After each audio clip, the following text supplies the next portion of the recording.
আপনাদের মুখের মতন আপনাদের মাথার স্ক্যাল্পও কিন্তু ভেরি ইউনিক, ভীষণ আলাদা, মানে বিশেষ করে নিজেদের কাছে।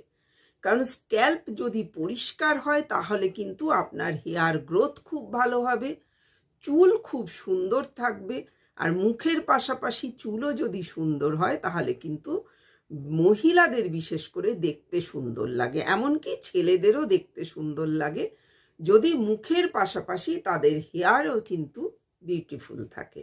তো এই চুলকে ঠিক রাখার জন্যে প্রথম কথা হচ্ছে উইকলি 1 ডে স্ক্রাব করাটা ভীষণ প্রয়োজন স্ক্যাল্পে। তো এই স্ক্রাব কারা করতে পারবেন? যাদের অয়েলি হেয়ার তারা করতে পারবেন, যাদের খুব ড্রাই হেয়ার তারা করতে পারবেন, যারা স্মুথনিং করছেন বা কালার করছেন তারাও কিন্তু এই স্ক্রাব